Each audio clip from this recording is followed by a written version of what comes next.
It's 50-48 Trojans with under 4 minutes to go in the third quarter. Von Oelhoffen gets things going for the Trojans between the circles, gives to Watkins left wing. Watkins awaiting a screen from Iriafen, ignores it, gives off to Iriafen at the top of the key. She swings a pass to Von Oelhoffen, who will let it fire from the right wing, and Moore McNeil crashes the glass on the rebound. The shot missed strong, and Moore McNeil comes the other way for Indiana. Hoosiers looking to tie or take the lead on this possession as Moore McNeil penetrates the lane, kicks back out to Bargesser right wing. Bargesser driving right baseline, stopped by Howell, and stepped on the boundary. No, a double dribble, a carry on Bargesser. Yeah, she got her hand under the basketball and certainly cupped that. I think that's the right call. So a turnover for Indiana. That is the 11th of the game for the Hoosiers. Only 14 points off those 11 turnovers for USC. Von Oelhoffen will initiate for the Trojans and give off to Howell. Right back to Von Oelhoffen, right wing. Gerzon giving her a little room as Indiana now triple teams in the post with Iriafen. Iriafen tries to put up a shot. Gerzon got a piece of it. It's out of bounds, and it will stay with the Trojans. I'm impressed by Iriafen that she held on to that for that long and even had some idea of getting a shot up. 3:14 to go in the third quarter, 50-48 USC as Watkins handles the ball, penetrating the lane, leaning in on Moore McNeil, banks it in, and draws a foul. Usually with one of those where you're jumping in to the defender, you're just kind of throwing up a prayer of a shot, but she had solid form on that, drew the contact from Moore McNeil and got it to go pretty cleanly. Watkins is such a talented player that shots that look like prayers for other players are normal, are calculated shots for her. That's a good way of putting it, Ian, and that's kind of what we've seen all season with her. She's got every accolade, watch list, award in the books. Ranks 11th all-time in USC history in scoring, and she's only a sophomore, and she converts on the three-point play. 53-48, the Trojan lead with 3:06 to go in the third quarter as Bargesser looks to start Indiana's possession, uses a screen moving left from Striplin, and Gerzon on the curl. Looking for Moore McNeil on the cut, can't find her. Moore McNeil in trouble, now driving free throw line, steps back on Iriafen. Nothing going for Indiana down low. Moore McNeil will back it out to Parrish, top of the key, 7 on the shot clock. Right back to Moore McNeil, passes up a deep three-point look, dribbles the ball off her foot, and it's taken away by Howell. Trojans coming the other way, drop-off pass to Von Oelhoffen. Nice pass inside to Smith on the baseline cut, and Smith puts it up and in for 2, and the Trojans now up 7. They've made 5 of their last 7 field goal attempts. Indiana scoreless in the last 2:33. Hoosiers down 7, 55-48. Bargesser driving her way in the lane, comes to a stop. Feed out to the right corner for Moore McNeil, who passes up a 3, gives down to the right block for Striplin, who takes a mid-range jumper and knocks it down. Whistle on the floor, and the referee is speaking to Terry Morin and the Indiana bench, a delay of game warning. That's the second now. 1 for each team. Yeah.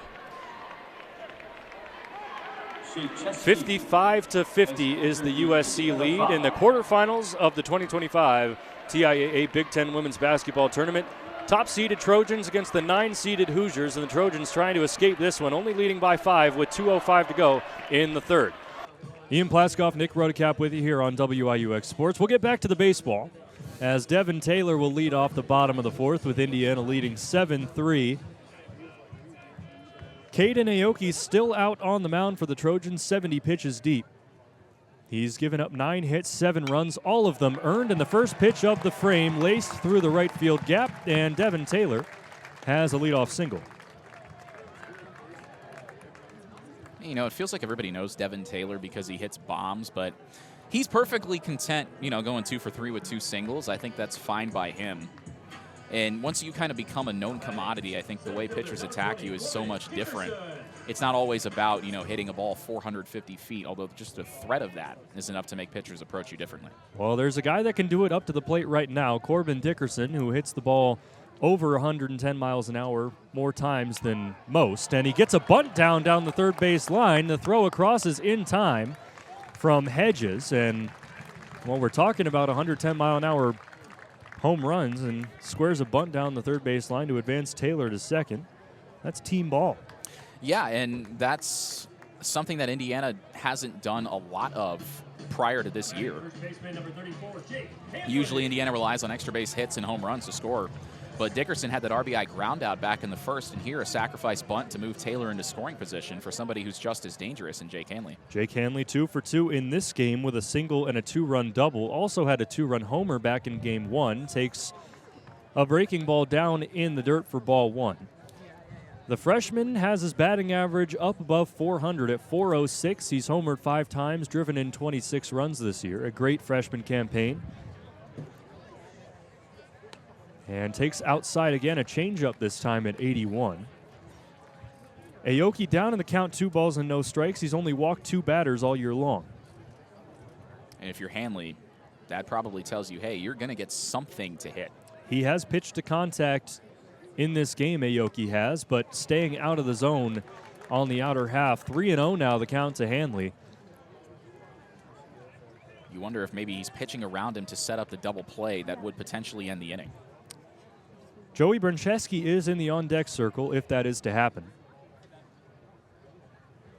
The 3-0 is a fastball right down the pipe. So now Hanley's going to be thinking about swinging away 3-1 because you're likely going to see a pitch to hit from Aoki. Taylor leads off of second with Indiana leading 7-3. And Hanley puts a charge into this one out to deep right center field. It is gone!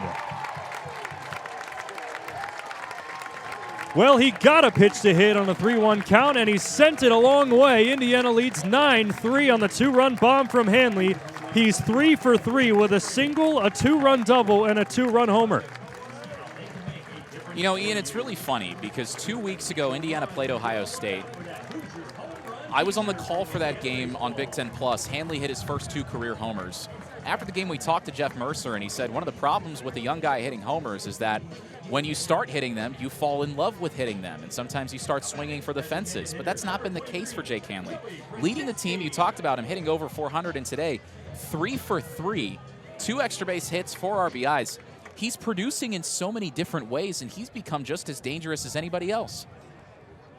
It's the philosophy of Jeff Mercer to get his freshman playing early as Bruncheski takes down low for ball 1. Hanley, Malamazian, and Moore, the freshmen in this lineup, have delivered today. All of them have at least a hit. You look at guys like Devin Taylor, Andrew Wiggins, Joey Bruncheski, Tyler Cerny. They've all started out early as Bruncheski lines it down the first base line. It's played at first by Lopez, who steps on the bag himself.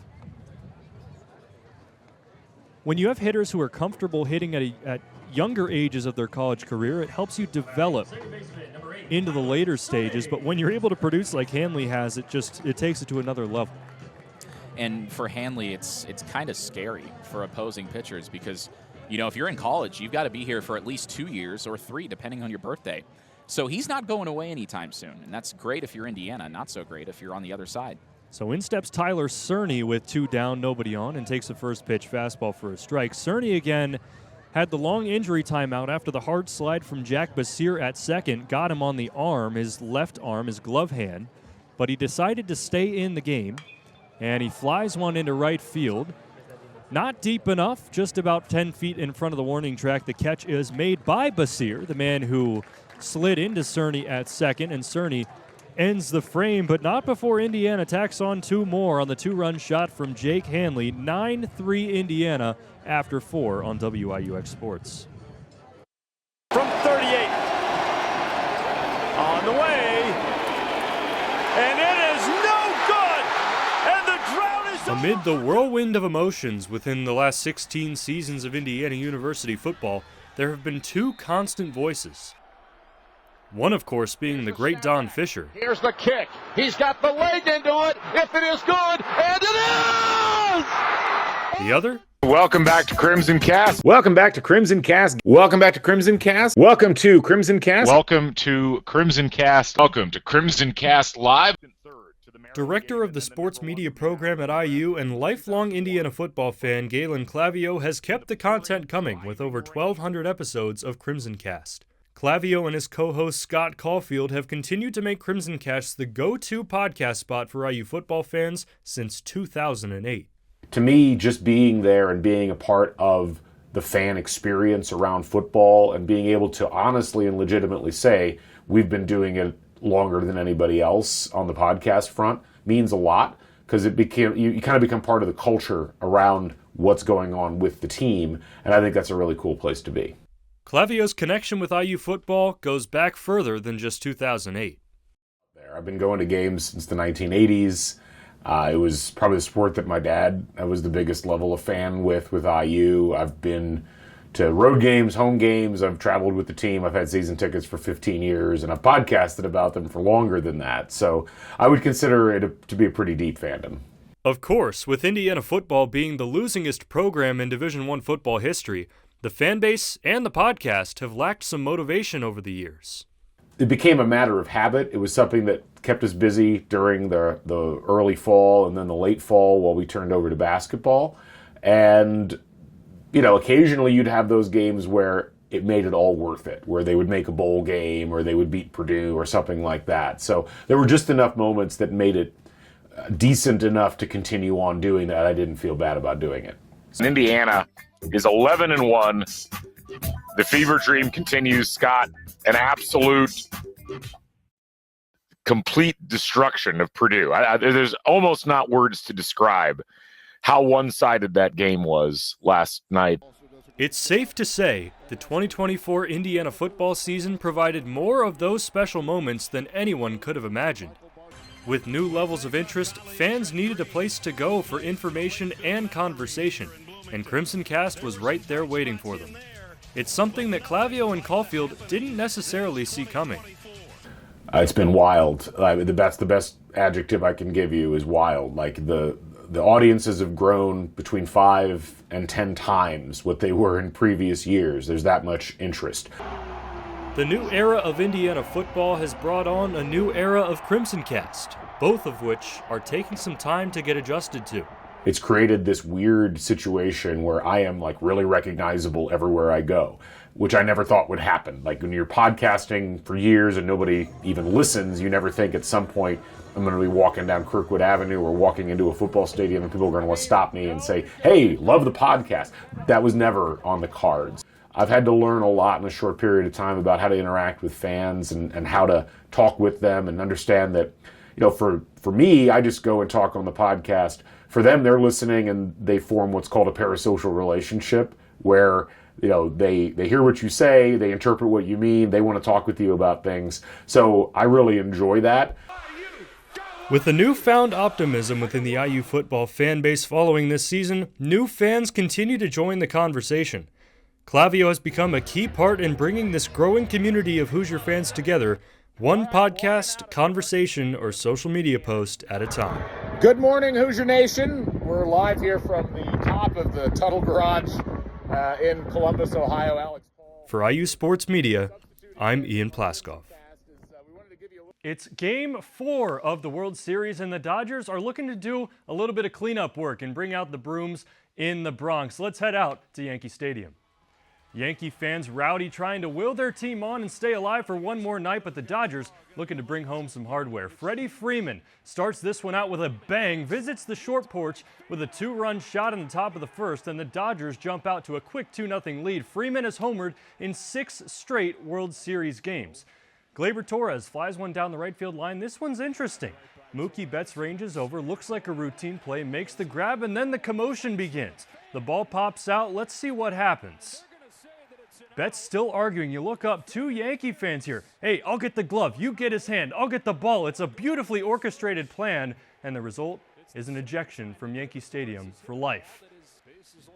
Anthony Volpe in the bottom of the third etches his name into Yankees lore in grand fashion, giving the Yankees a 5-2 lead with a grand slam. The Yankees would not lose this lead the rest of the day, and the Bronx is bumping. The lifelong Yankee fan making an impact at the biggest moment. Now, Will Smith would quiet the crowd momentarily with an oppo shot to right field to make it 5-3. The Dodgers would tack on one more, but Austin Wells brings the crowd right back, visits the second deck in right field, and would start a run for the Yankees that would take them all the way. 11-4 the final in the Bronx. As John Sterling would say, the Yankees win, and the Yankees stay alive for one more day.